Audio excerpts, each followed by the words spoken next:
So, this is the special May 6th meeting of the Emeryville Housing Committee. Assisted listing devices are available. This meeting is called to order at 6:01 p.m. The meeting is being audio recorded. Participants are encouraged to identify themselves for the audio tape before speaking. And if staff can call the roll at this point. Ed Trady. Here. Frank Jordan. Here. Christian Patz. John Bowers. Here. Lawrence Cardoza. Here. Sarah Harper. Chris Owens. Here. Vicky Jo Sewell. Here. Tito Young. Here. Oh, I didn't see it. Okay. So, any comments from members of the community on items not on the agenda? Seeing none. Yeah, I'll make a comment. Oh, Yeah, I'll make a Ken? comment.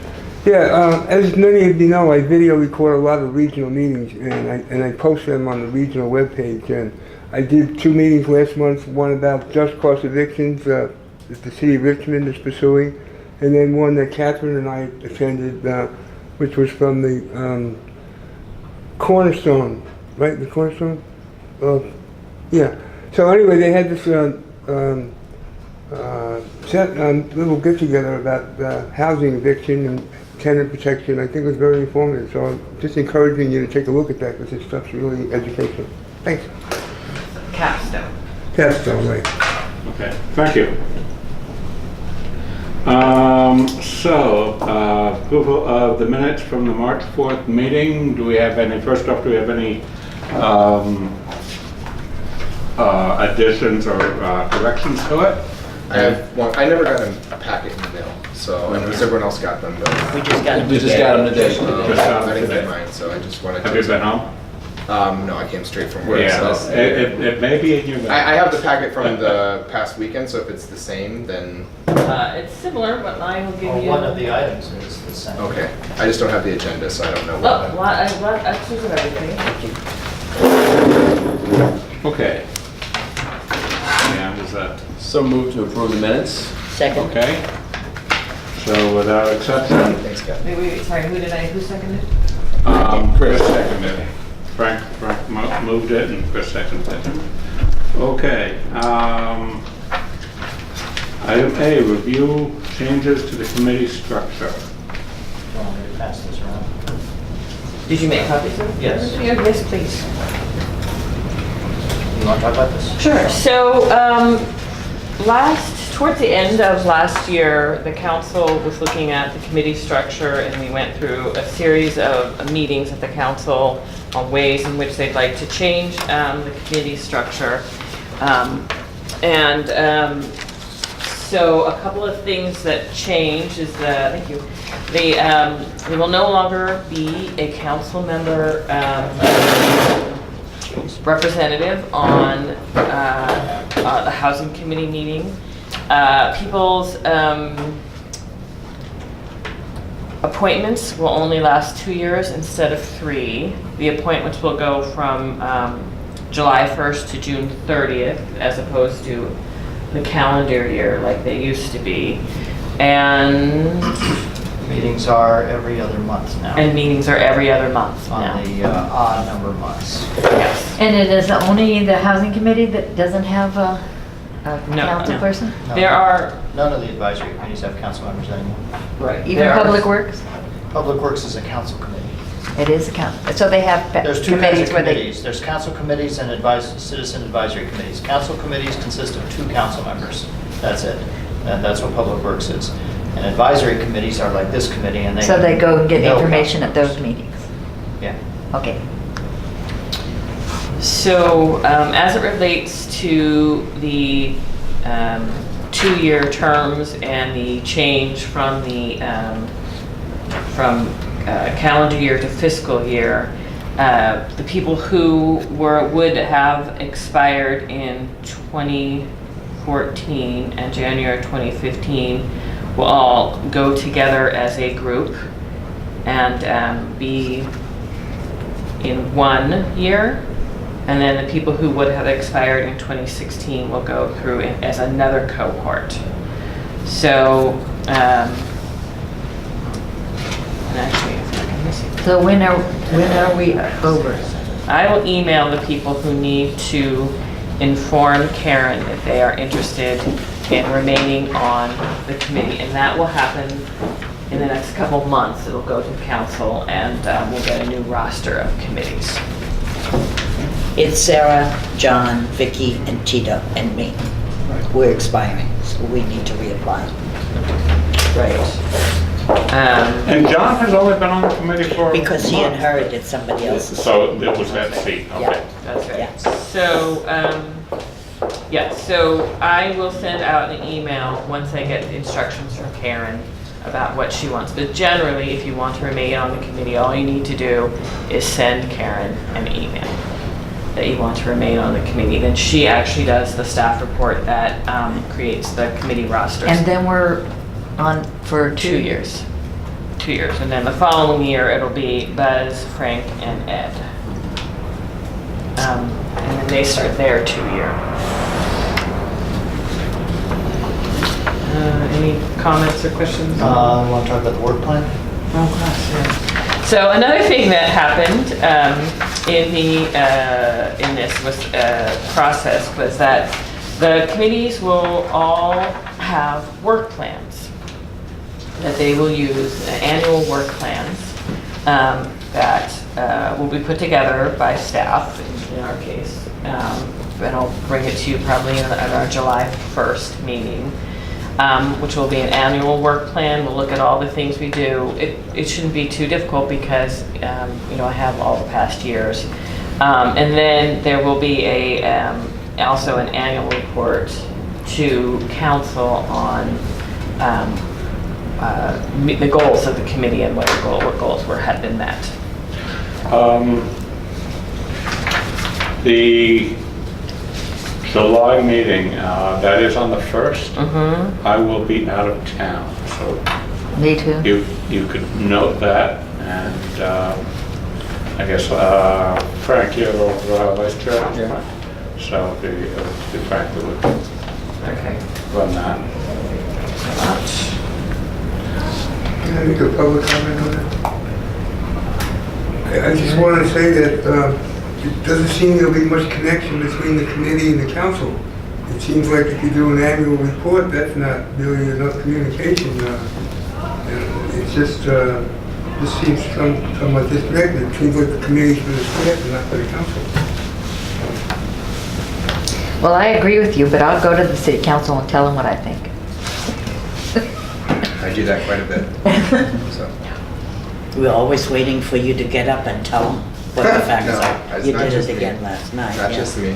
Everybody. I- I think, I appreciate the comment. I think that the goal that the staff made in recommending changing committee composition was to accomplish a couple things, which I think it will do. One is to focus council member time on the committees that they need to be most involved in, and to see these advisory committees to actual residents who can provide feedback and not feel overly directed by council members in those spaces, so that we can kind of generate our own feedback and send that up. So that's just my You thoughts. know, the reason we put council members on the committee was to attract more residents to be there, because they knew if council members were on the committee, it was likely something could happen, and there's no council members on the committee. Yeah, No. I feel it's wasting my vote as a citizen not to have them here.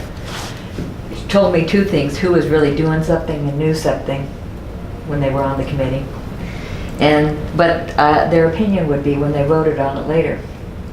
So when they're not here, I have less information. But I can see that they're overworked, and I'll just go and tell them what I think and try to get the information from them later. But no, I don't think it serves the committee better, but I do think it makes less work for people. City council people, I'm sure they're overworked. Especially now. As a citizen, I don't really dig it. Any other questions or issues on this? Yeah, I'm not real thrilled by it either, but I'm not sure. I think it they're makes gonna us change weaker their as a opinions committee. of it. Yeah. But that's, you guys seem to like weak committees, so. All right, so the next item is an action item. It's the review of the draft 2015 housing affordability table. Incomes did not change, partially because back in 2012, as the federal incomes went down, the state decided to do a hold harmless policy, which is to say they didn't want projects that had a certain rents for the rents to go down. That would be very difficult for projects to pencil out if they lost income. So the state issued a hold harmless policy. There's actually a lot around this, but essentially that's how it affects us. And so rents have not changed at all in 3 years. The only other thing is that because of a change, so does anyone want to talk about rents at all? Because I'm going to move on to homeownership, which is a little bit more complicated.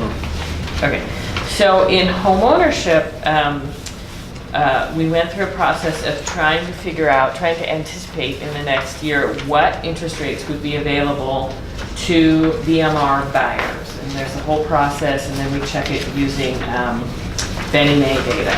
So last year the interest rate was 5.5%, and this year it's 5%. And that has the effect of essentially creating higher prices on the BMR units. So the prices on the BMR units went up for the first time in quite some time.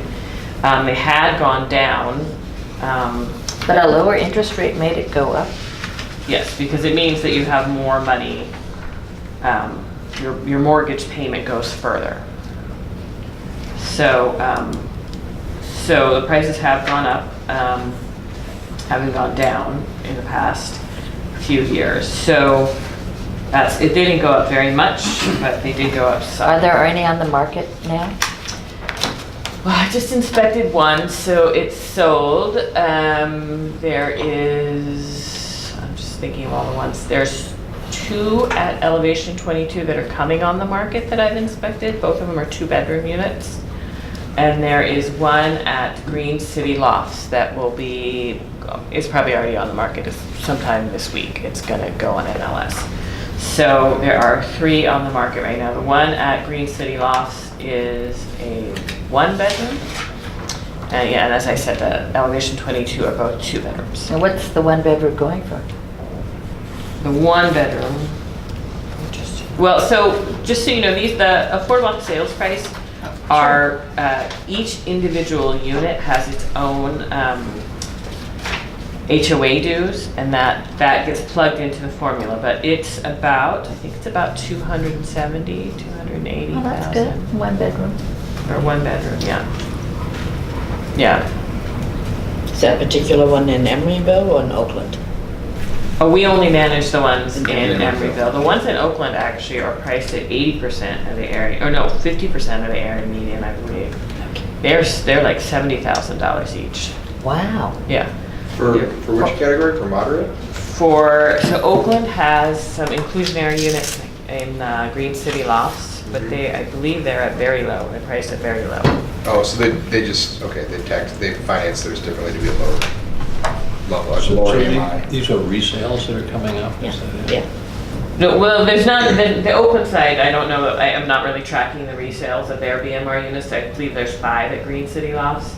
But yes, we have 1 resale at Green City Lofts, they have 1-bedroom, and we have 2 resales at elevation 22, which are 2 bedrooms. They have to go at the price that fits in these categories at this time. Yes. So the buyer could be making a profit if, Yes, the idea is that you grow, hopefully the prices go up.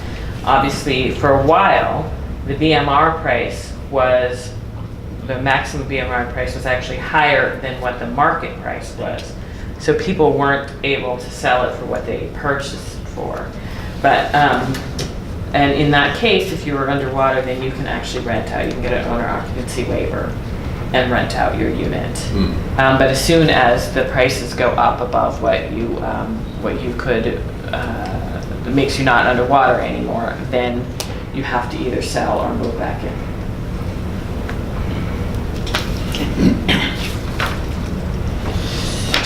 I am looking for a motion For what? to approve, and it's in here somewhere. I so moved. That's Exhibit A. Find a staff recommendation. But to approve for forwarding to the city council.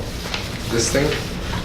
Yes, this is what gets, this becomes our prices and rents. So, moved by Buzz, do we have a second? Second. Seconded by Frank, without exception. Okay. So that takes care of that one. C, proposed regulations, incentives, and guidelines for multi-unit residential development. All right, this is my baby. And I just realized that I'm honored to be here in my 15 years with the city of Emeryville, almost 15 years. I believe this is the first time I've ever been to a housing committee meeting. Welcome. Thank you. Good to see you. We don't see you very often anymore. You think so? I can't recall having been to one before. Of course, it wasn't part of my department's responsibilities in the past, but Catherine informs me that you all like to meet for about an hour or Quick. less, Good. and then get out of here by 7-ish, right? So Eight. It's least. always nice. We don't always make it. I promise not to keep you unless you do it to yourselves. Thank you. So I'm going to pass these around. These are the PowerPoint. This is the PowerPoint that I showed on Saturday. And give one to Ken. And then this is the staff report that is in your packets, but this version includes the 2 attachments. If you're interested in the 2 attachments, if you're not, you can recycle it or use it as a doorstop or something. The 2 attachments are a report from 2008 that was commissioned by the school district about enrollment levels, and it's a forecast on enrollment levels, and that's quite a few pages, 130 pages or something, I think. And then the second attachment is the actual section from our planning regulations about development bonuses, because the city council expressed a desire to overhaul that system. And so I figured, well, if they're going to overhaul the system, they should have a copy of the actual text of the whole thing. So that's why that's attached. But what I think what I'll do is kind of try to briefly summarize the presentation I made on Saturday. Some of you were there, some of you may have seen it on TV or something, and others of you may not have seen it. So just to briefly summarize, I'm using this PowerPoint. Can I ask one question before you do it, just so I follow? What's the goal at the end of that for us? The goal is to really talk about the 2 sets of discussion questions that we posed to the commission and council. And those are on slide. The presentation was divided into 2 segments, a morning and an afternoon session, and each session ended with some discussion questions. So the discussion questions for the morning session were on slide 37, right before it says break. And the discussion questions for the afternoon session were on slide 56. And the only other question I have is, will this be the only time that we get to discuss these before it goes back? Probably. So I know that a few people here were there, and for those who weren't there, the feedback I got from other people who were there was that it would have been more helpful for residents to have spoken about the second presentation more, and we didn't. I know the council wanted to wrap up it too, so I'm just wondering if, since they did kind of answer a lot of those questions in the first half, I don't want to commandeer what you want to do. I just want to offer as a helpful suggestion that maybe we could talk about the second half, because we didn't really get to do that at the meeting. Sure. If that's, I don't know if that's, Whatever you I want to don't talk want about. I mean, the second half was the bonus points, and the first half was the other issues, so Yeah. I just thought maybe that might be Sure. helpful. Well, I mean, I'm going to summarize the whole thing. Okay. And if you don't want to spend time discussing the first half, that's fine. I mean, I think the first half was more straightforward, and we got fairly clear direction from the commission and council as to what they want to do there. So you're right, there's not a lot to talk about there. The other half is more complicated, and we did not get a clear direction. Yeah. So, yeah, I think it would be appropriate to talk about the other half. But I would like to, just so you have the full picture, I would like to just go through the whole thing, just briefly. Okay. But I also heard them kick it back to the planning commission. The bonus point system. Yeah, right, Correct. right. So there'll be another opportunity for people to come to that. Yeah, we're planning, right now, tentatively, we're planning a study session for the next commission meeting on May 28th to talk about the bonus point system. So the agenda for the meeting is here on slide 2, and basically, as I said, well, actually, let's turn to slide 6. Slide 6 lists the issues that the commission, or that the council directed us to bring to them to talk about. And that includes unit mix, specifically 2 and 3 bedroom units, unit size, family-friendly design, affordable housing, ownership housing, and the bonus point system. As it turns out, unit mix, unit size, family-friendly design are all things that we can regulate. We can't say you must do this. Affordable housing, ownership housing, not so much. We have to rely on incentives and bonuses, and in order to try to get those things, and the development bonus system is tied into that. So those first 3 issues really, and the second 3 issues really lend themselves to different discussions because we have different primary tools to deal with them. Okay, so before we got to either of those, we just talked about general development patterns in the city over the last 20 years. And there's a couple of charts here that show you that, as I think everybody knows, most of what was developed was 1 and 2 bedroom units. There was a fair number of studios. There were about half as many 3 bedroom units developed as studios. So 10% studios, 5% 3 bedrooms.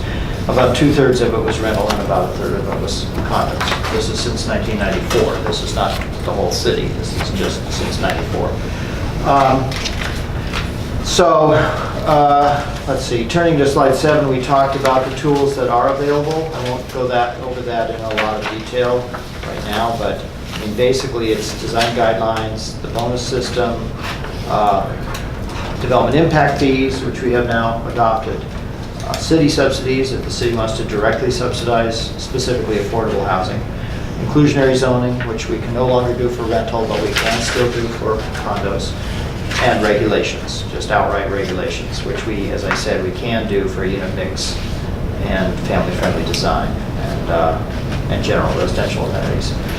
So the 2 reasons for promoting more families with children in Emeryville that I've heard numerous times are to increase the diversity of the demographics of the city and to help the school district with their enrollment levels. Not to belabor those points, but there's some tables here that show the household and dwelling unit characteristics of the city. Emeryville is a bit of an anomaly. We're quite different from other cities in those respects. I believe that a major reason for that is because of our historical development patterns, because we have so many big condo and apartment buildings, and those are illustrated in these pictures here. And you can see the graph of population over time, how it held really steady for a long time while we just had these residential neighborhoods, and then it shot up starting in the 1970s when the bigger buildings started to come into town. So I did some statistical analysis of all the census tracts in the Bay Area to try to see if the high proportion of big buildings we have could account for our sort of anomalies of our household and dwelling unit characteristics, and it turns out that they pretty much can. I mean, and not to get into the details, but the statistical analysis of all the census tracts in the Bay Area shows that a place that has as many big buildings as Emeryville has would be expected to pretty much have the characteristics that we do have in terms of households and dwelling units. And that's all shown well, that's summarized in slide 18. So, I mean, but the percent of families with children in 10 or more unit buildings is slightly lower than if you have fewer big buildings, but not significantly lower. And there are places in the Bay Area that have as many or more big buildings as Emeryville has that have more families with children than we have. So the conclusion from all of that is there's no reason why we can't have more families with children, just because we have big buildings. It's possible to have families with children and still have big There might buildings. be another missing element there, What's besides that? big building. Might be more, a friendlier family city with parks and more things for families to do. That's right. Better school. I think that's the priority, the That school. is covered, and actually, you're jumping ahead. Okay, You're jumping ahead of me here, but just not the buildings. if you go to slide 27, that's exactly what that says. So that's the demographic piece. The school district enrollment piece talks about historical enrollment patterns in the school district and interdistrict transfers versus Emeryville resident students. I think most people know that about half the students in Emory Unified are interdistrict transfers and about half actually live in Emeryville. It kind of goes up and down, but it's slide 21 shows in red is interdistrict transfers and green is Emeryville residents. So they kind of go along together pretty much. Slide 22 shows the high school and then Annie Yates, what's now Annie Yates, what previously included the middle school. What that shows is that the enrollment in K through 8 has been gradually increasing over the years, whereas the enrollment in the high school actually has been gradually decreasing over the years. The high school used to be almost half of the total enrollment, and now it's about a quarter of the total enrollment. They did some forecasts in 2008. The actual enrollment levels since then have been pretty much steady at about 400. This is just for Emeryville residents. And it has not increased as some of their forecasts projected that they would. The forecast projected it would increase slightly, but it didn't even increase slightly. It's just been pretty much holding steady. Another thing that consultants talked about was test scores and importance of test scores.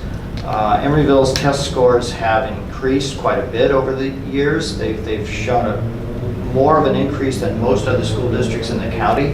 There's a couple other school districts that have had a greater increase in their scores, but Emeryville's right up there with the top ones in terms of increase. However, that's still not enough to get us out of last place because everybody's scores are going up. So we're a lot higher than we used to be, but we're still tied for Oakland and Hayward as the last place. Now, the consultants have said that in order to increase enrollments, we need to improve the test scores to be better than San Leandro, Hayward, and Oakland. And San Leandro is shown here in the heavy green line. We're getting closer to San Leandro, but we're still lagging behind them. So that's kind of something they suggested, is try to get the test scores above that. I think slides 25 and 26 are really interesting and kind of telling. You know, the mantra in Emeryville for years has been more families with children, more 3-bedroom units to get more families with children, to get more school kids in Emeryville, and therefore to increase the school district enrollments. Well, as slide 25 shows, we have been increasing our 3-bedroom units gradually. This is 1990, 2000, and 2013. Those are all from the census. And then we laid on top of that the actual school district enrollment numbers that we got from the school district. So since 1990, the number of families with children has been increasing pretty dramatically. The number of 3-bedroom units has been increasing gradually, but it has been going up. And the number of school kids living in Emeryville has also been going up. School district enrollments have gone up, kind of tracked with families with children between 1990 and 2000, but then from 2000 to 2013, they went in exactly the opposite direction. So the school district enrollments are going down while the families with children are going up. So, I mean, I don't have an explanation for that. That's just what the numbers show. They're going to different schools. Yes. And what I've heard is that they're going to private schools. And actually, if you compare census data on school enrollment in public and private schools with school district data, that's the next slide, that's slide 26. What that shows is that about 11% of Emeryville school kids go to private school, which is exactly the same number as Oakland. In Berkeley, about 21% of kids go to private school, and in San Francisco, about 25% of kids go to private school. So Emeryville's percent of kids in private school is not off the charts. It's about normal. But of the remaining 89% who go to public schools, only 58% about are in Emory schools. The other 31% appear to be going to other public schools, which presumably means Berkeley and Oakland and other school districts. So they're transferring out of Emory. What about the other way? How many other people coming from Oakland and Berkeley to Emeryville? About 400. Okay. This is just Emeryville residents. This could change when we have a new high school. Yeah, that could. Well, yeah, but you know, the capacity of the building isn't any, there's no greater capacity, so there's no way the school district can sustain itself unless it has more capacity. And see, the problem is just like the fire department, the administration is so strong that the kids are losing out. They don't have a PE teacher, they don't have music class, they don't have a dean. So At the new school, they won't have music classes? No, they can't afford it. There's not enough students. At the new school, there might be enough students. I don't think people send their children to school for the building. They send their children to the school to learn something. But right now, I wouldn't send my child to the high school because they'll have to go to school in a weird place Well, right now and finish their high school there. I might wait till there's a new building to do it. Well, you know what, the last school board meeting was I very went. telling on this, because they had a big conversation about that. And so there's people saying don't close any Yates, because you don't want to disrupt something that's working and try to do a whole new thing together with so much animosity. And then the financial person, she said, well, we're not going to be able to sustain ourselves for more than a couple of years. And that's why it was in the paper, because that meeting was really, we should really look at that to get the perspective of that. So I don't know where the school district's going, but you're not going to get more kids into the school unless something over there changes. So moving on to Yes. slide I 27. don't think we to can the- cure the school. To the conclusion of this, what the consultants suggest is in order to increase school district enrollments, the school district needs to improve its test scores above San Leandro, Hayward, and Oakland, and also offer programs to increase attractiveness of the school district. They didn't say what that would be, but things like music and other kinds of programs, I would assume is what it means. And then the city needs to increase park space and provide more family-friendly neighborhood shopping and provide programs for youth, all of which we're trying to do, and provide more family-friendly housing. So the point is, family-friendly housing is definitely part of this strategy, but it's not the whole strategy. So Well, the there's other affordable pieces. housing, I think, is working, in my opinion, to bring in Yeah. families. Right. Well, And who can't afford to send their children to private schools. Right. So in terms of But it's unit all mix, mixed. which is what the council asked us to get to try to, recommend something, we had to figure out how to translate all of this into some number that we could propose to put in our regulations. And the enrollment levels report doesn't talk about unit mix, doesn't talk about 2-bedroom, 3-bedroom, or whatever. But what it talks about is student yield. It talks about how many students are anticipated per dwelling unit. And so that's summarized on slide 28. Basically, what they're saying, the goal, I think, the realistic goal is what they refer to as alternative 1, which is where the test scores increase to be above those of Oakland, Hayward, and San Leandro. And in that scenario, the student yield increases to 0.11. That's 11 students per 100 households. And that would be an increase of 11 students per household? 100. That would be the total. Yeah, per household. You'd get a total of 11 units per 100 households throughout the city.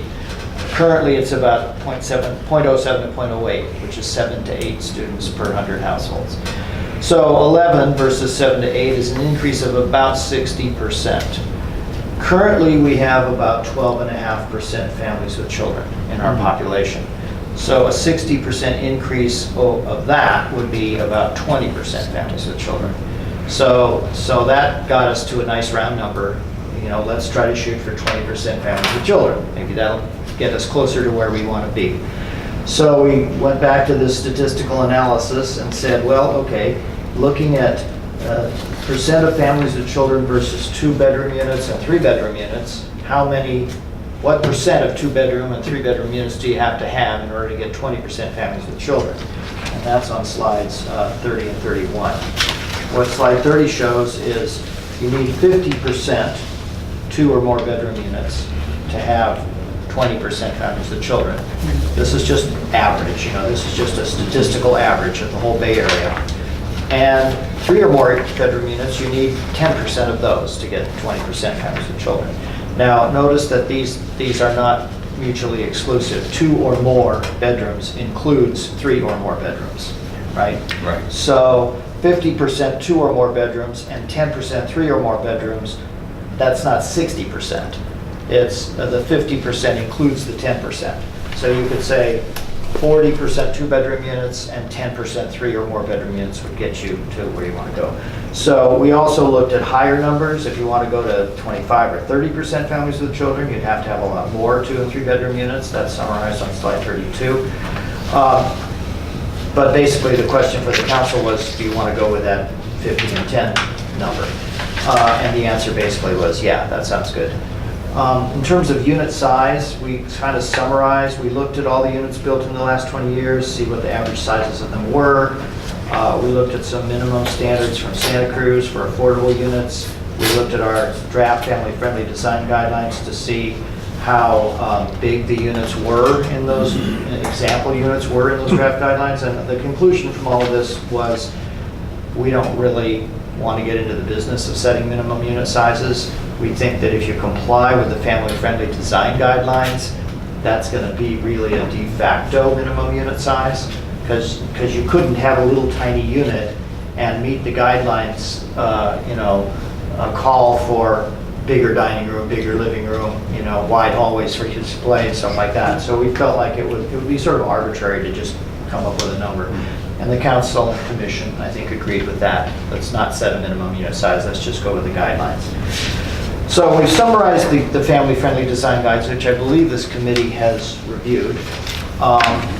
And that's on the next 3 slides.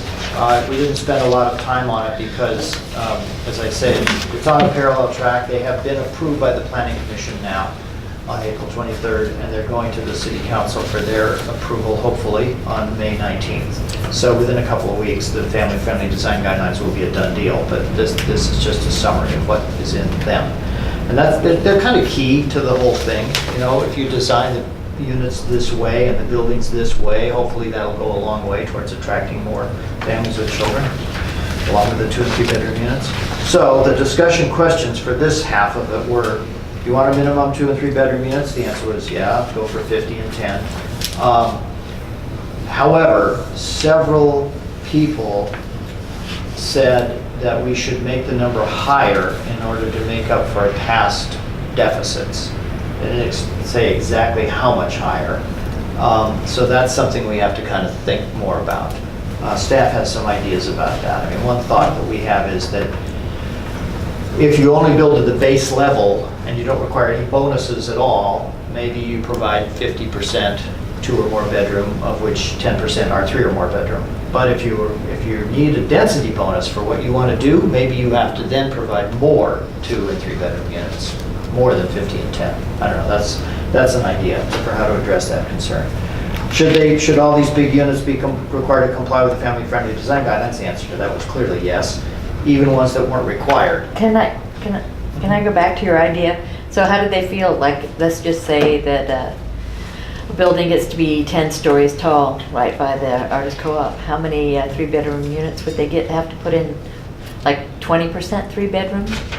Those numbers have not been fleshed out yet. But did people seem to like the idea of making people put in more affordable housing if you let them have taller buildings? Yeah.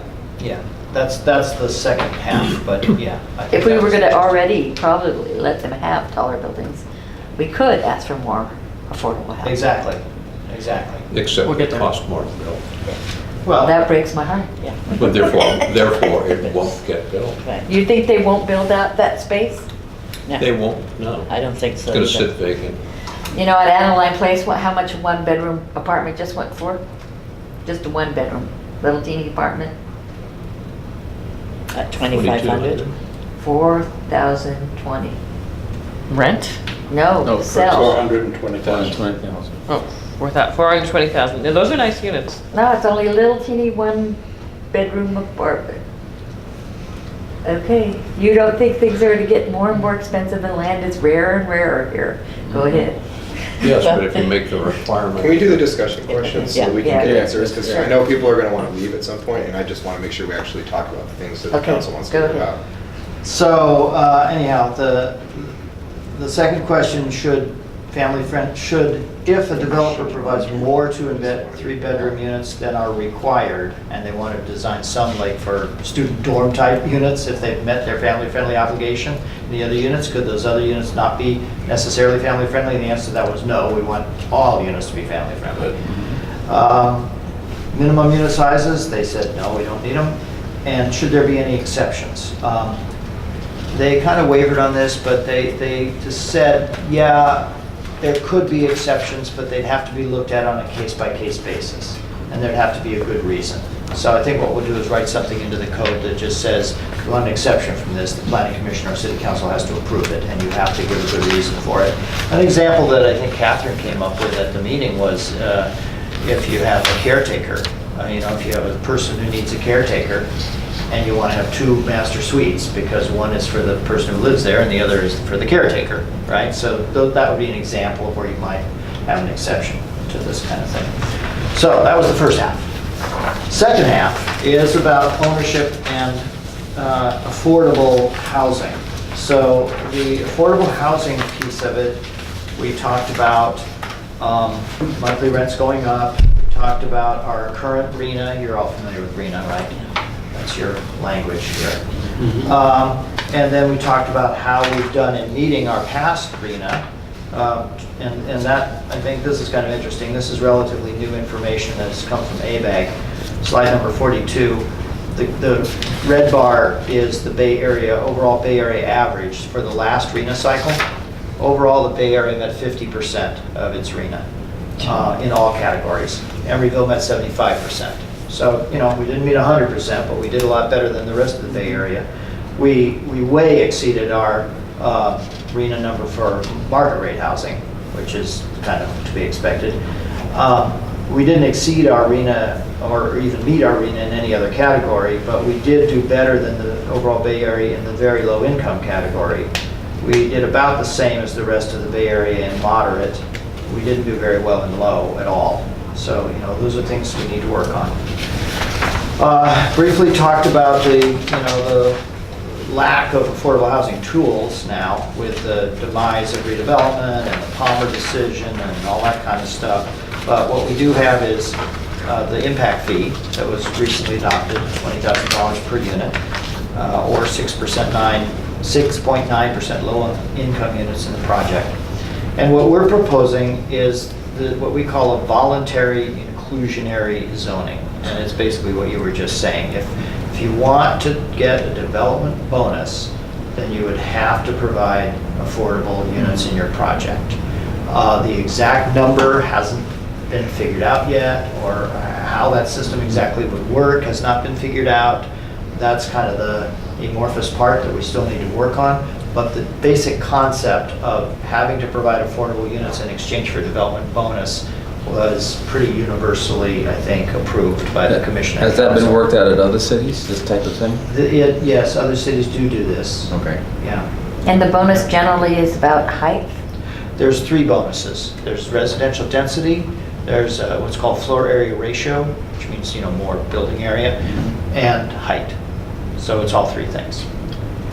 Before you leave that, now since you say there are other cities and you have a lot of comparisons with other cities, are we going to take a look at other cities so that we use that as a barometer? Well, yeah, we can do that. I'm trying to think. I have a study from some other city, I can't remember which study it was, but there are other cities that do this kind of thing. Yeah, so we'll look at That'll that. give us some kind of guidelines. We want to make it reasonable and realistic. There's also the state density bonus law, which has you get a density bonus for providing X percent of affordable units at various income levels. But I have a feeling that system must not be very realistic, or maybe it doesn't pencil out for developers or something, because nobody ever uses it.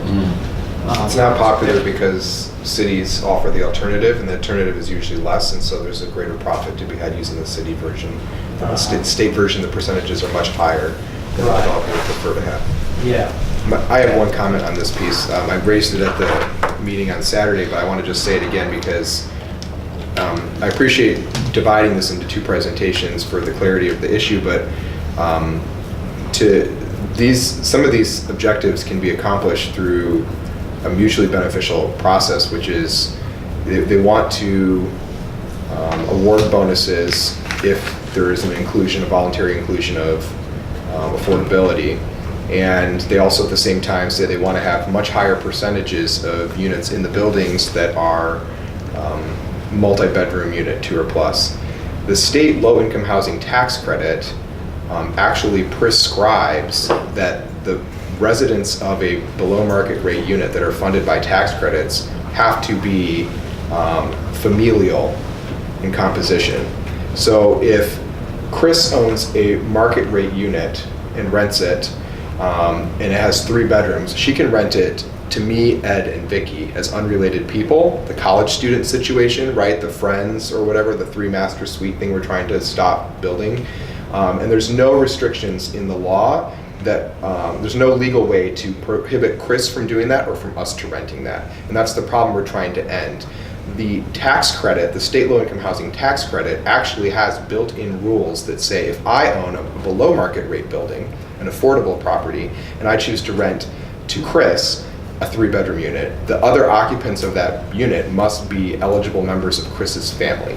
So we actually promote constellations of 3 to 5 people living in those units by familial status. And so you get around the FHA, the Fair Housing Act problem of market rate units being able to rent to people who are unrelated in the absence of condo and HOA guidelines to the contrary. So, but isn't it up to the developer to decide whether or not he or she wants to take advantage of tax credits? Or But can it's true. we mandate that? You can't mandate that they use tax credits, but in the absence of redevelopment, most developers have to do one of a handful of small options to actually finance the affordable units. Some of them will actually prefer to do what I don't even think Mr. Donahue knew that he was advocating for this when he did it, but they will actually choose to sub-parcel a large parcel of land and have the separate sub-parcel on the property where there's 2 or 3 buildings and build that. We don't prefer that. I'm just telling you how they do it.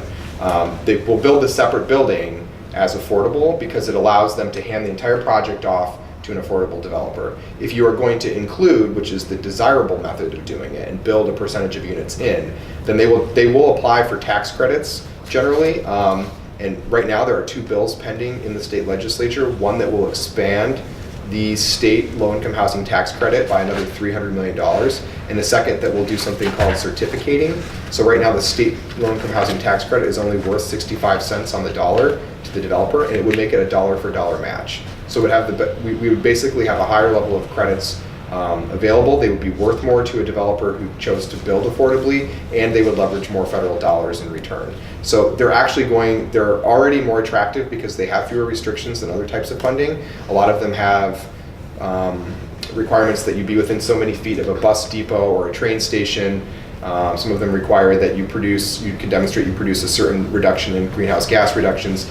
The tax credits don't generally, the state low-income housing tax credit doesn't have those types of restrictions, and they are among the more flexible. Am I correct in saying this? They are among the more flexible.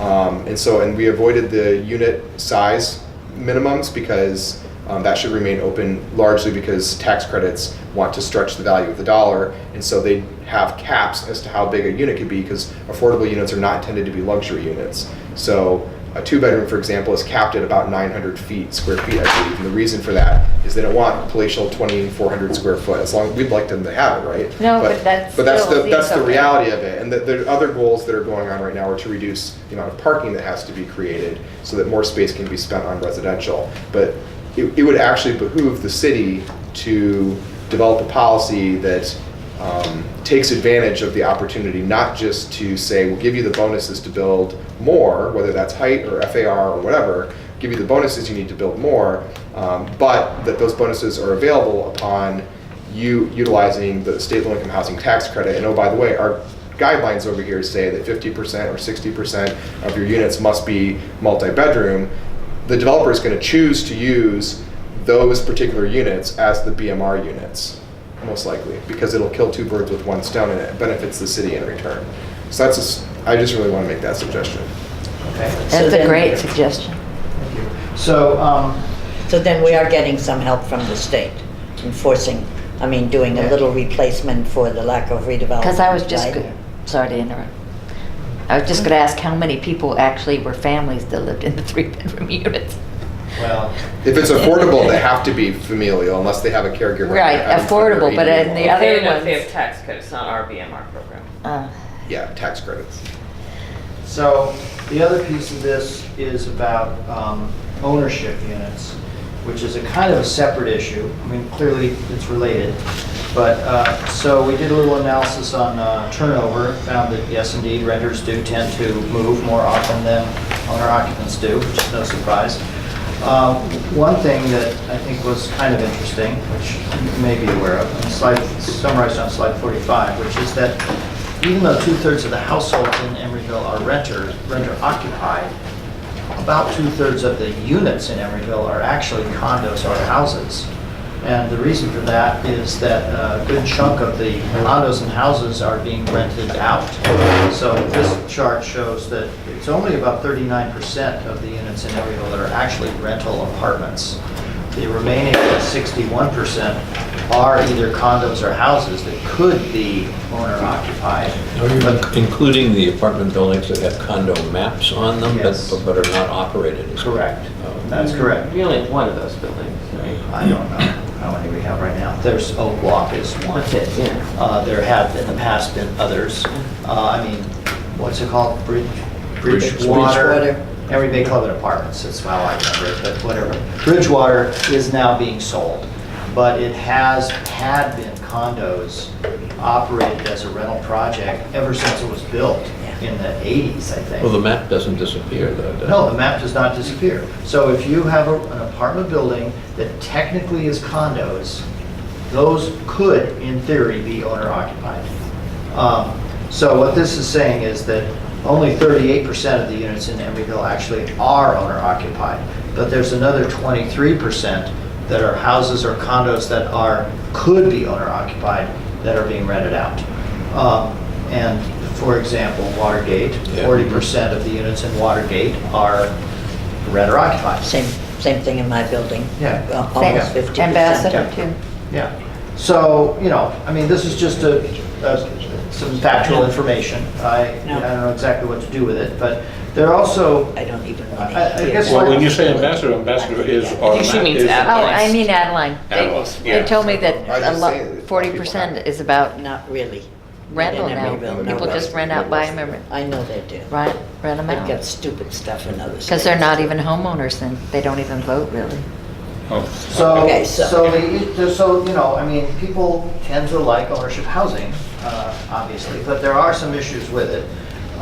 For one thing, with BMR units, our experience has been that low and very low income people who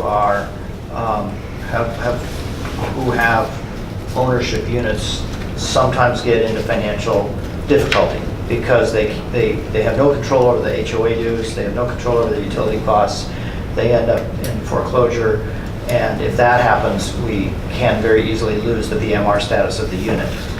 So it's our feeling that BMR units in ownership buildings should be at the moderate level and not at the low and very low level. The school district's study said that the lower income people who would be the ones more likely to send their kids to Emory Unified School District schools are more attracted to rental housing than they are to ownership housing. So if you want to attract more families with children to come to Emeryville to put their kids in the schools, creating more ownership housing, it may not be the way to get there. And the other thing just is building more ownership housing does not necessarily guarantee that it will be owner occupied. Although, of course, it makes it possible, but because if you just build rental housing, then it can't be owner occupied. But if you build ownership housing, it may still end up being renter occupied. So with all of those questions in mind, we asked the commission and council what's the appropriate mix of owner and rental housing. That's a question they never really got to. So they didn't really answer that question. At least I didn't hear them answer the question. But we do know from experience that they want ownership housing, because they want people to stay here and take roots where build renters the tend to not community. do that, yeah. Charlie, a quick question on one of the comments that you just made about, rental housing not being able to then be converted.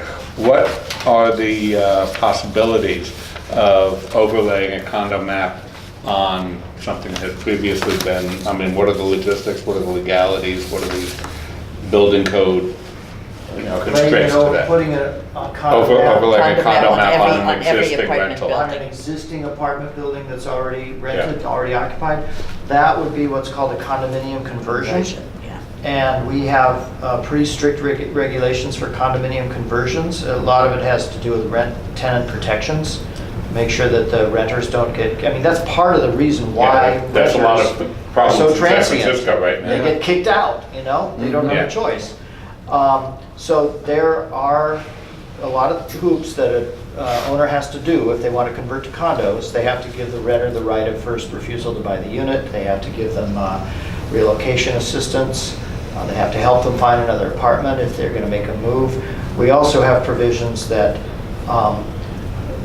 if the building is not up to code, it has to be brought up to code, at least for life safety things.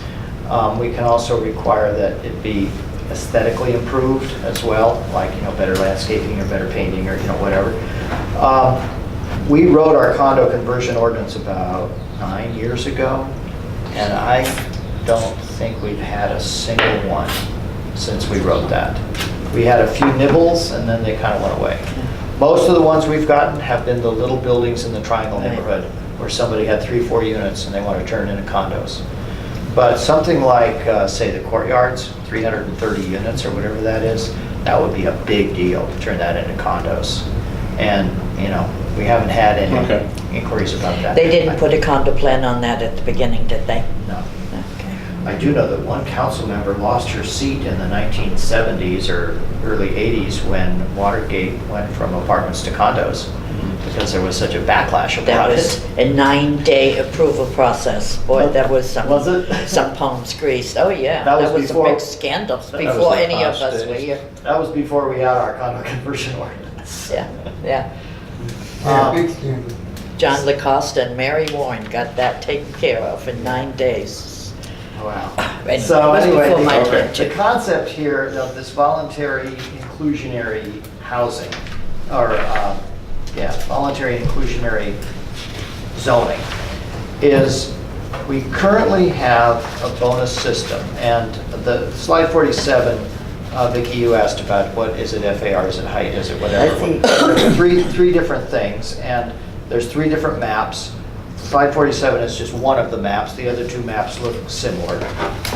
Where the city is divided into these different districts, and in each district, there's 2 numbers. There's a low number and a high number. The low number is the base number, which some people call the by right number.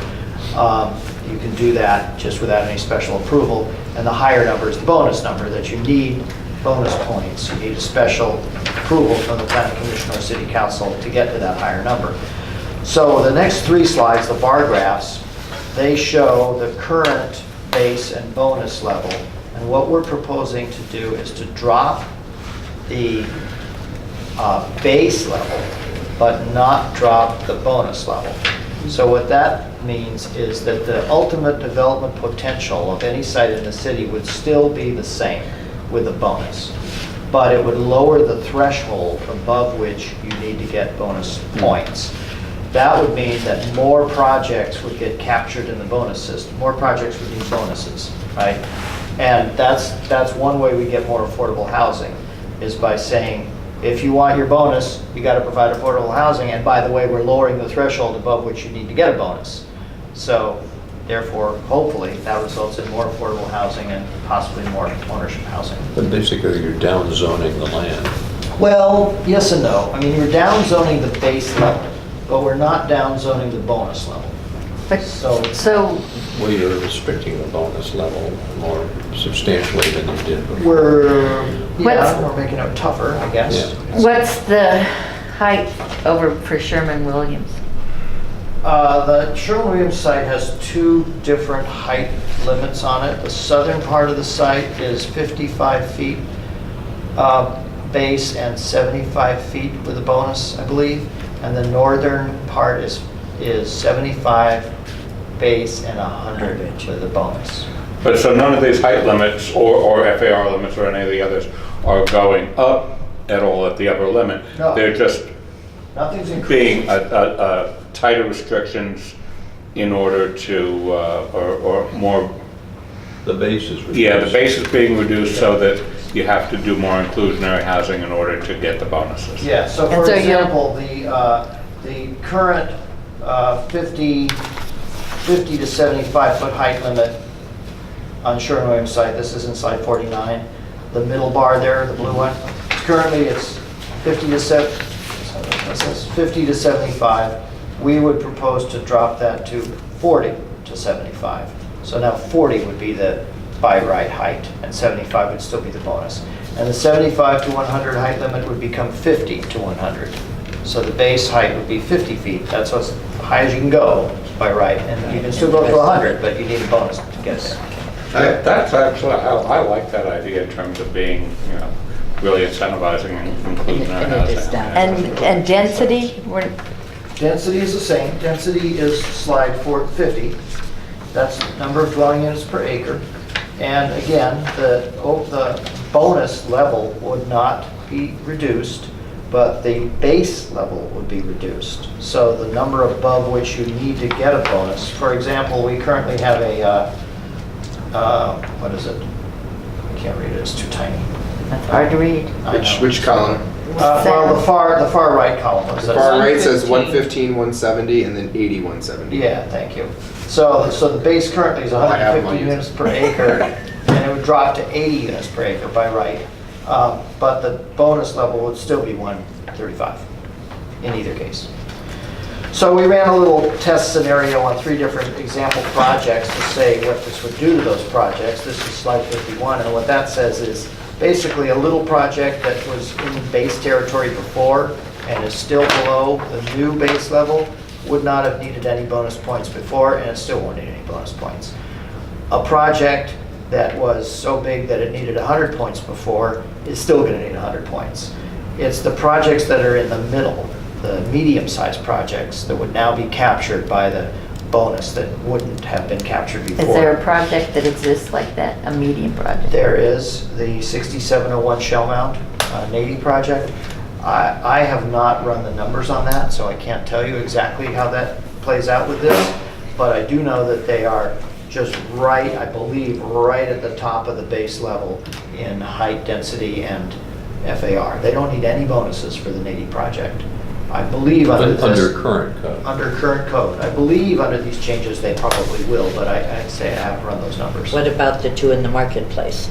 Well, the 2 in the marketplace is a planned unit development that was approved in 2008, and our planning regulations say that a PUD is subject to the regulations that were in place at the time that it was approved, not to any new regulations that may come into play. So this, in theory, wouldn't have any effect on that project, unless we change that provision in the code that says, they're not subject to current regulations.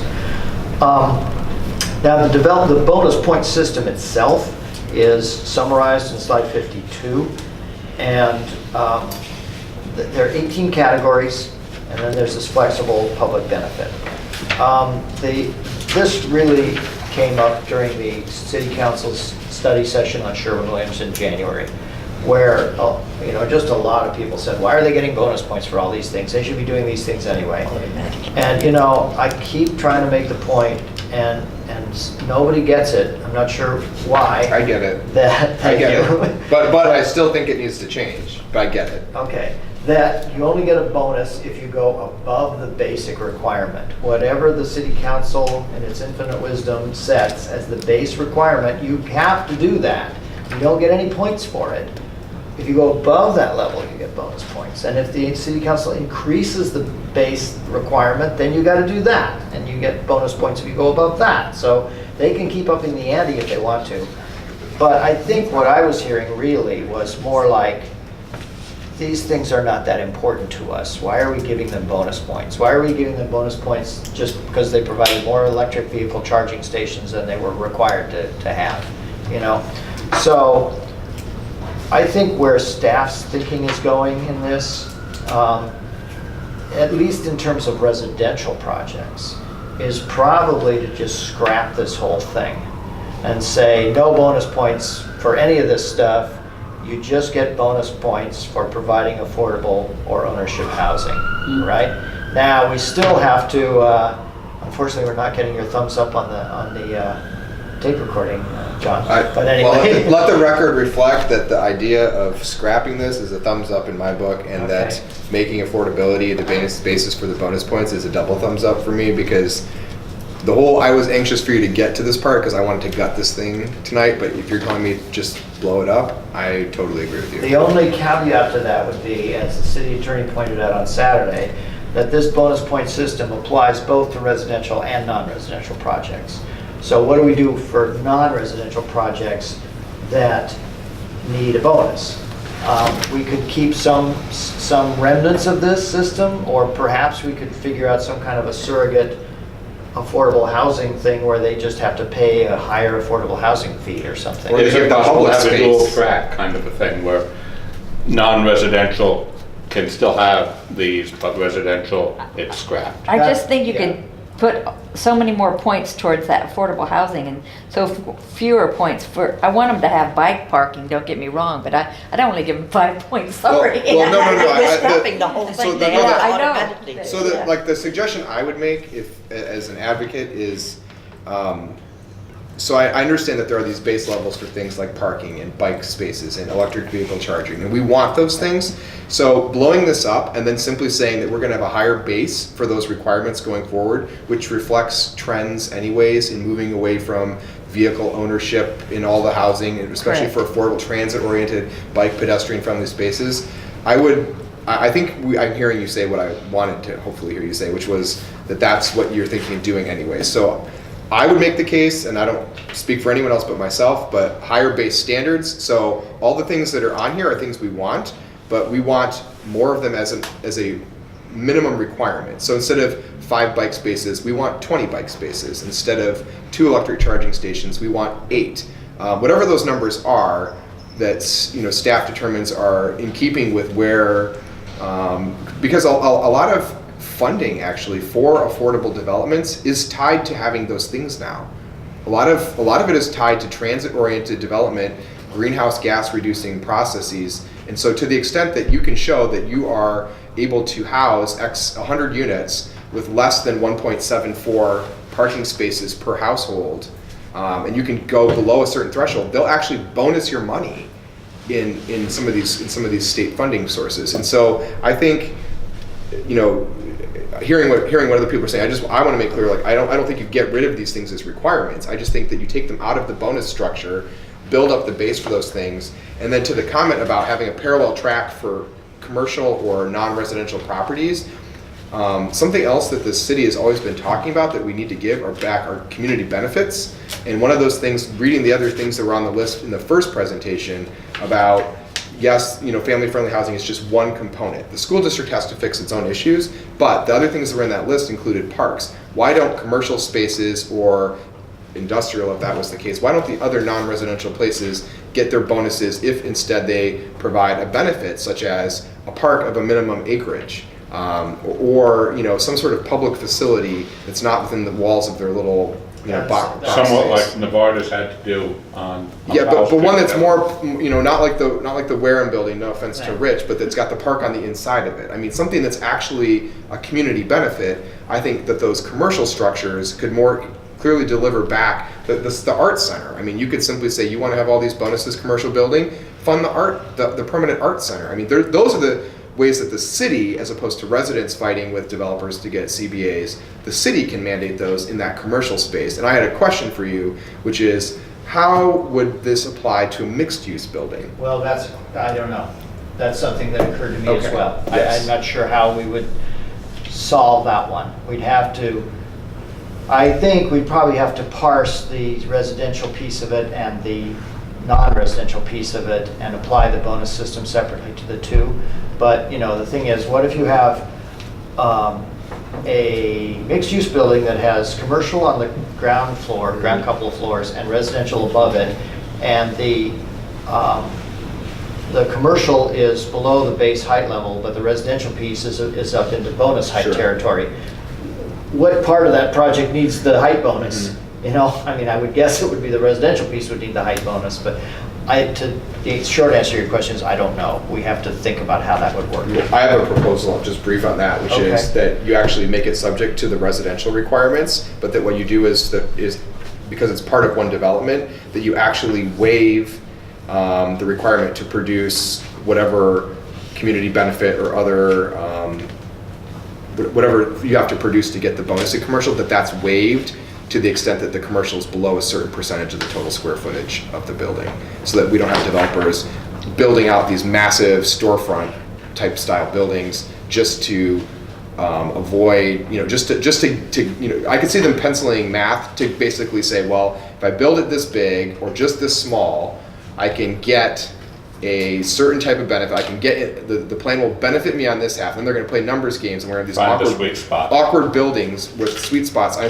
think you have to pick and we should defer, because the objective in the city is the affordability. Defer to the residential standard, but simply, you know, if they go below a certain amount of space or whatever, I'm just proposing one idea, but it could be whatever it is, but allow them to be free from whatever bonus requirements they'd have to give in the commercial space if they fall within a certain nexus in that mixed-use space of commercial use. Okay. You know, what I'm hearing actually is that this system might get better traction if we change the word public to community. So instead of public benefits, we call it community benefits, right? Yeah. And I would point out that the first category there is the public open space that you were talking about. Yeah. That's already a bonus that's built into the system. It may not be exactly the way you were describing it, but it's basically public open space. You get bonus points for that. But you know, most of these things on this list would, if they do them, they're going to be that silver lead or platinum Yeah, lead. lead silver, yep. So they're going to do these things anyway because they all want those ratings. So Well, yeah, that's part of it. Some of them will. I mean, you know, and frankly, when this bonus, let me just step back a second and review how this bonus system came to pass. Back in the day, before our new general plan and our new planning regulations, we had a two-tiered height limit. I don't know about FAR and residential density, but I know we had a two-tiered height limit. It was like, in a lot of places, it was like 40 feet was your base limit, and then you could go up to 55 with a conditional use permit. And developers needed a conditional use permit for their project anyway. So they would come to the city and they'd say, what's the height limit? We'd say it's 40 feet. What, can I go higher with a use permit? Yeah, 55 feet. Well, my project needs a use permit anyway, so the height limit is 55 feet, right? I mean, that's basically how they figured. 55 feet's the height limit, because I need a use permit anyway. There was no special requirement for getting it up to 55 feet. You just got it. And the Planning Commission approved many, many projects with this extra height with no quid pro quo. You know, the city didn't get anything in return for getting the extra height. So when we were doing the new general plan and the new zoning, a number of commissioners and council members said, we got to stop giving away this extra height. The city has to get something back for this. We need some kind of a public benefit system where we get the city, the community gets a benefit if we're going to allow them to have extra height, extra residential density, extra FAR. Well, what do we want? You know, and back then we still had inclusionary zoning. So we got affordable units anyhow. So that wasn't even in the mix, right? Because we were already getting our affordable units. Maybe not as much as we would have liked, but we were already getting it. So we basically did a lot of brainstorming. Staff said, well, let's see, public art, public open space, electric vehicle charging. You know, we came up with a list of things. Went to the Planning Commission, they added more things Actually, to the there was list. a separate committee, remember? Oh, well, there was the general Yeah, plan committee, and we zoning worked on update that steering for like committee. 5 years. Right, yeah. Am I beating up on your idea? And that committee added stuff to the list, and then went to the city council, and we were they added very, stuff to the very list. vocal and very. And that's how we ended up with this loud. list. Yeah. You know, and then suddenly the whole conversation changed Yeah. when all of our tools for affordable housing went away. Yeah. And then we got told this is an antiquated system, we need to get rid of it and talk about, but the whole which I don't disagree with, but, I just want to remind everybody, the whole genesis of this was to get something back from developers in exchange for the additional height and density. So that's why we have it. And you're right, a lot of the things they should do or will have to do anyway. I mean, one of the things that got added by one of the council members was this concept of universal design. And frankly, we didn't know exactly what that was. And so we did a lot of research about it. And what we discovered was that 80% of it is already required by the building code. And future building codes are probably going to require even more of it. But there are a few pieces of it that are not mandatory. So if you do those pieces, then you get some bonus points. In the future, we'd probably take that out anyway because it would become basically mandatory. Anyway, so what the voluntary inclusionary zoning is about is getting more points for providing affordable housing. These last few slides are just about how exactly does that work. If let's say a project needs 50 bonus points versus 100 bonus points, would the one that needed 50 bonus points have to provide a lower percent of affordable units than the one that needs 100 bonus points, which is kind of the way the state density bonus law works. The more percent of affordable units you provide, the higher density bonus you get. So we'd probably do something like that. I don't know what to say about ownership housing. I don't think we want to mandate that every future project has to be ownership, or that a condo map be mapped. I suppose we could say that every future project has to have a condo map, but you can operate it as a rental project if you want. And if Would that trigger, though, that requirement we currently have, that if you have a condo, you must have X percentage of... Well, what it says here is that if you operate it as a rental project, then the rental requirements would apply, and whatever those are. So if you wanted to then sell them, you then have to have the affordable... If you sell them, then you have to go to the condo affordable requirements, which actually is what our code currently says.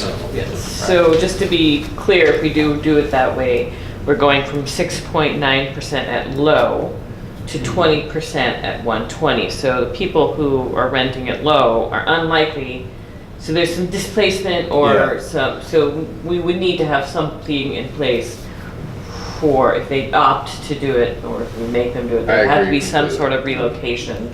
Right, but let me just say though, the 6.9% at low is the current requirement in our affordable housing fee. So you pay $20,000 per unit or you provide 6.9% at low. But in this voluntary inclusionary system, this is talking about projects that are above the base density. And we could change that requirement for that. In fact, what is proposed here is that those units must have very low, and moderate income units in proportion to the numbers that are in our RENA. That's exactly what I was going to say. I think it should match whatever the percentage allocation we have for RENA. Which means that there's still, so we need to have some sort of set aside, some sort of for relocation costs. If they were to if they were to convert it, then there would still be, but here's the thing, that's playing off of the point you made earlier, or one of you made earlier, about that there's a less likely chance of the people who are extremely low income succeeding in the home ownership space, right? And there are a couple ways to do it. One is to actually do what you're talking about, certain anti-displacement ordinance provisions and protections for people, right of first refusal,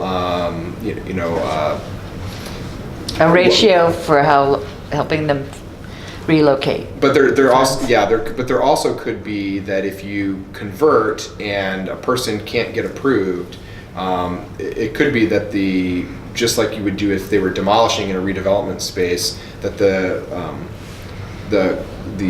whether that's going to be the owner, I don't know if this would be the owner converting or the new association that's formed, may have to pay some fee towards relocation for a person who has to move out. So there could be some cost that's borne that the city wouldn't be responsible for, but the developer converting. Right, no, but I'm saying there needs to be some sort of... Well, we currently we have in place, as I said, a condo conversion ordinance.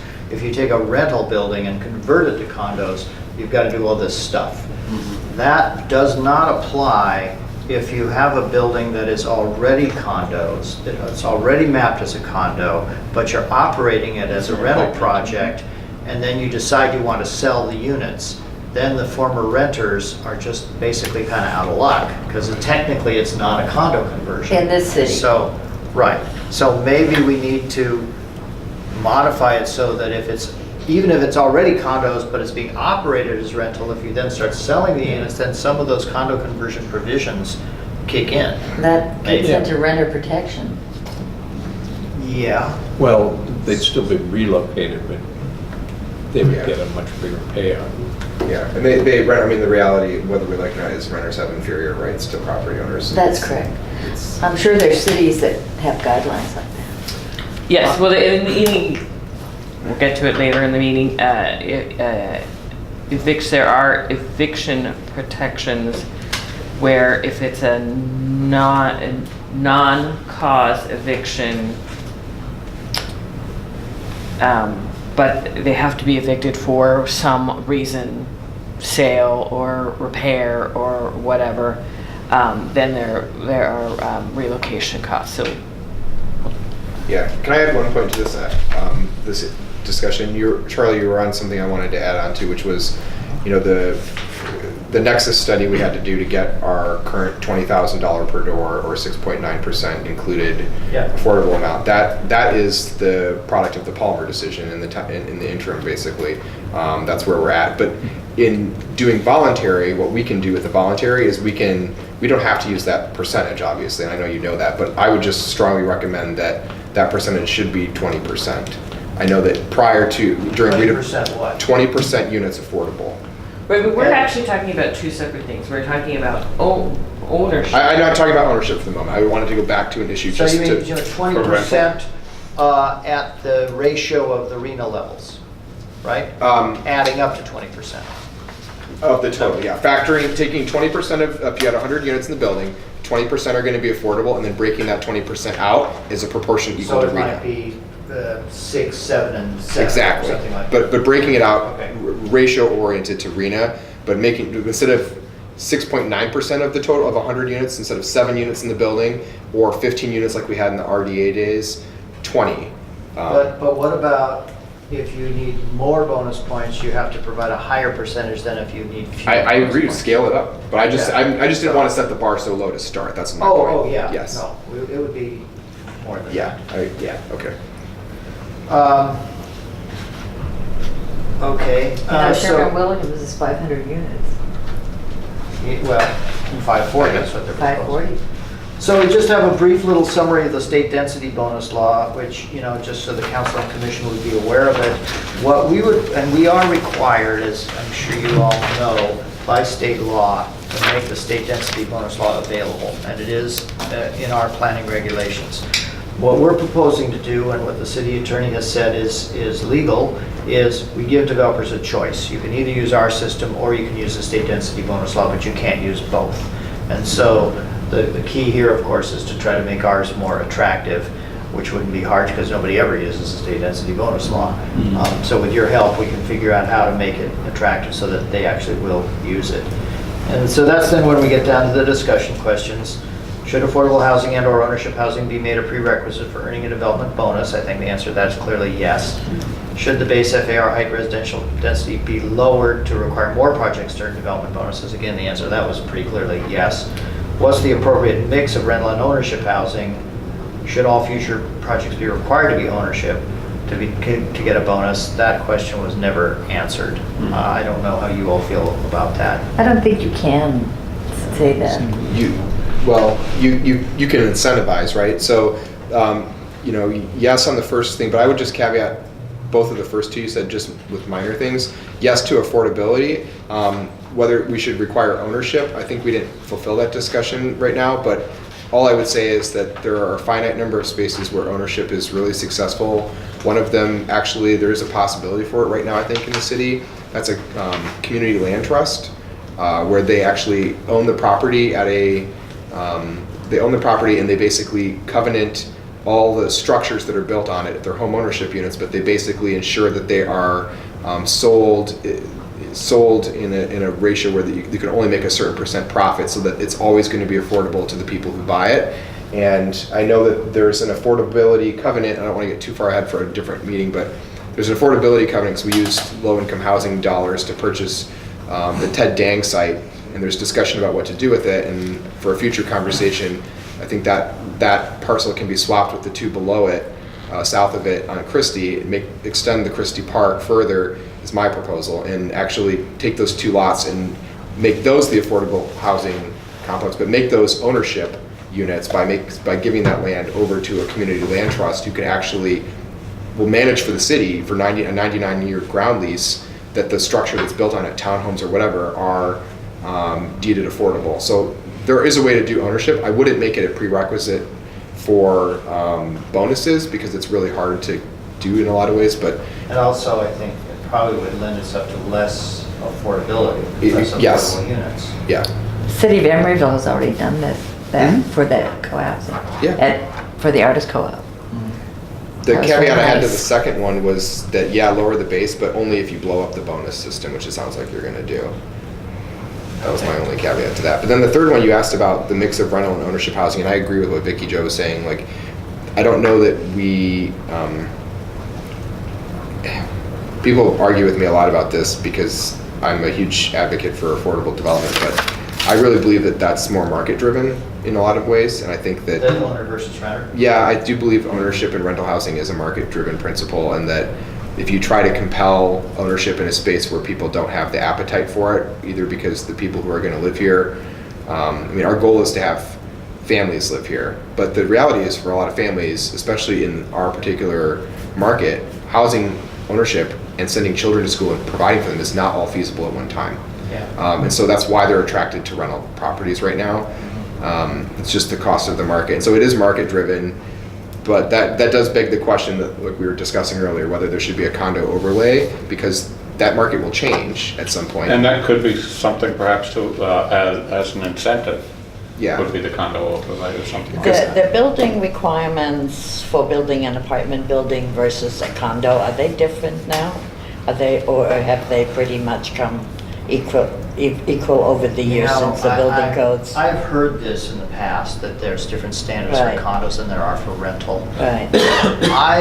I could confirm this with the building official, but I don't believe there are any building code differences. I think the differences are in what the developers want to do. I don't know, do you know? Kind of amenity kind of stuff. Things have to be metered differently. Yeah. There's a difference in metering. Oh, okay. And, The units have to be separately metered Yeah. in a condo? yeah, they have to be separately metered. Okay. And then, Well, the only thing that's not separately metered now would be water. It's water. well, for most of affordable, it actually depends. So there was a big debate at Park on Powell, what would be paid by the owners and how they would meter it and all that stuff, because it's actually very expensive to meter multifamily buildings. It's a really expensive part of development, so they actually do make choices. For the most part, everything's metered except sometimes water is not. But I Water think is the not in condo- condos either. It's not metered separately. It's I not don't in know. my building, it's not. It wasn't in We're my both- condo, but They're both old. Sorry, they're not new build. They're both pretty old. Not you, your buildings. I don't. I actually don't know the You and not answer. me, right? I don't know the answer, but on the water. But there is differences in the way it was required that condos be metered separately. Required by who?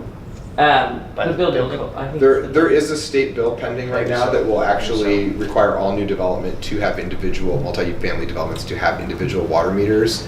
It's a huge source of consternation for affordable developers because we get a maximum amount of space, again, that dollar stretching we talked about, and so we get a maximum amount of floor space to put things, and so if you have to put a water closet with a water tank and its own meter, whatever you have to do and individually meter and tank them, it just takes away space from the Well, I put together developer. an 180 unit affordable development in Contra Costa County, and we had an electronic water meter system. So the heater was still centralized. It was You just centralized. metered it as it came in. And we had to, the whole place had one meter from the water company. And each unit had its own water meter. So we added up all the units together, and then the remainder was what we used for the common area. And then we had a number we could then bill each person for. And it was not expensive to do it all. Was this rental or ownership? It was- Like a it was manifold that- tax credit ownership. There you go, tax credits. Rental. Yeah. Rental. So, 108 units, and each unit had its own hot Okay. water heater, and that hot water heater also provided the heat for the unit.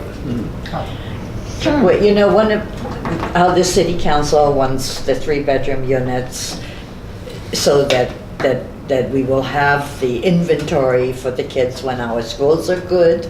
So the same thing with putting on a condo map on an apartment is the same concept. Then in 10 years, when their right to get sued is over and done with, they can convert it into condos, and we will then have the ownership housing for the people that live here with their kids. So that Yes, would be. it's owner occupied.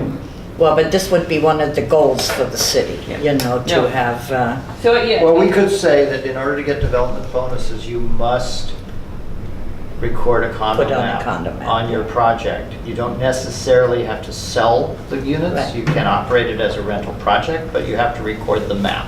well, that's what they did in Bridgewater, you That's know, they did the map right at the Right, beginning, right. and they had But an then I think apartment it- building for years. I think in tandem with that, though, we'd have to amend our condo conversion provisions to say that at least some of those provisions apply when you start to sell your units and you kick out your rental tenants.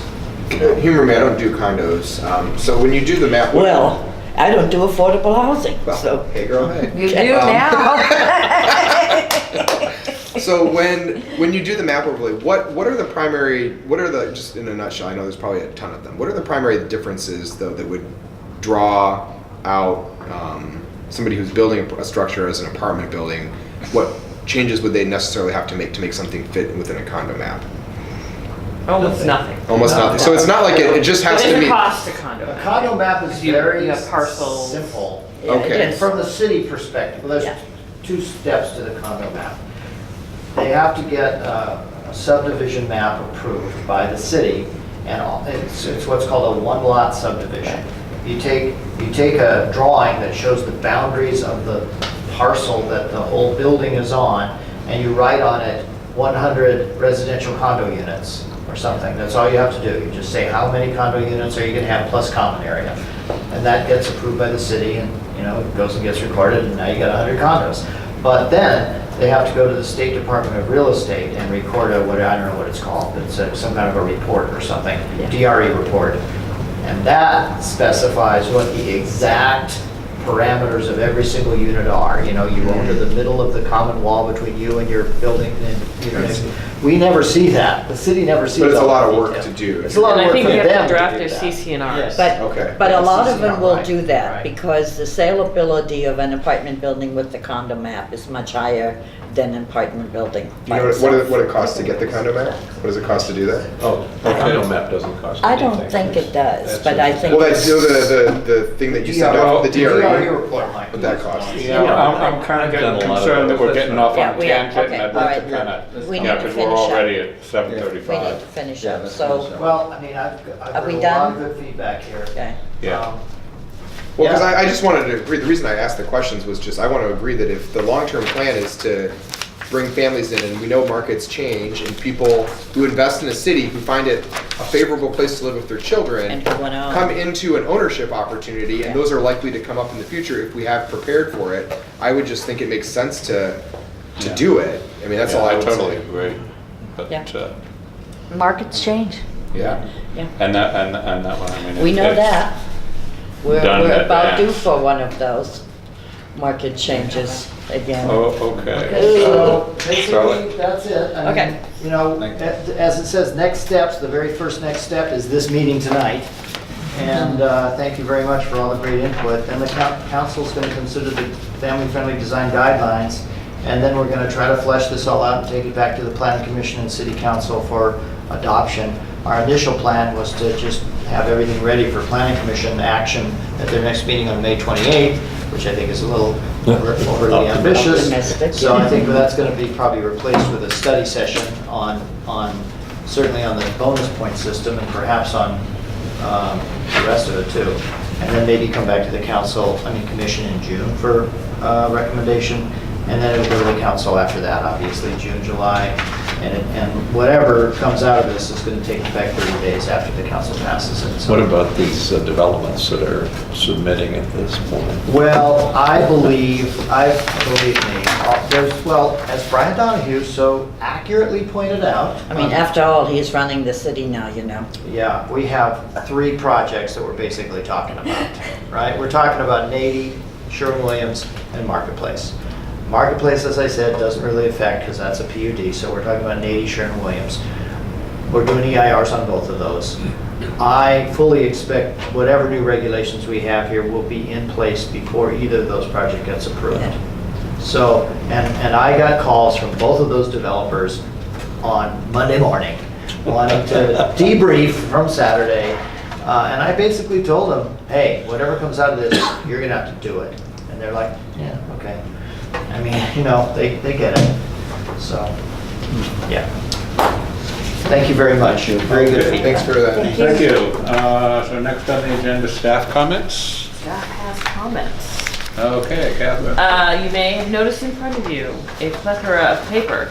I just want to point out Affordable Housing Week starts May 8th, goes May 8th through 17th. There are calendars and posters here for you to take with you and put up wherever you care to. There is invitations to the May 8th opening event, which is very fun. Actually, it's at Uptown Vendor.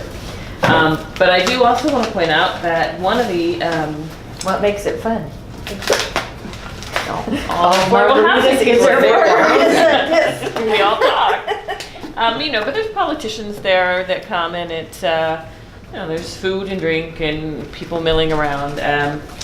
But I do want to point out specifically that EAH, who is our chosen developer for 3706 San Pablo, is having their grand opening of another family-friendly or family housing tax credit project, which is not dissimilar from 3706. Their grand opening is on May 14th. It's around 20th and San Pablo. Oh, that's and you great. all have been invited to it, and I'll pass around the invitation. What day is it? Bike to Work Day. It's the bike, it's the day where they have the bicycle of something gardens, isn't it called? What's this place called? Cathedral Garden. Cathedral, it's just the bike around, right? Well, the this grand one I opening want is that day. Hold on.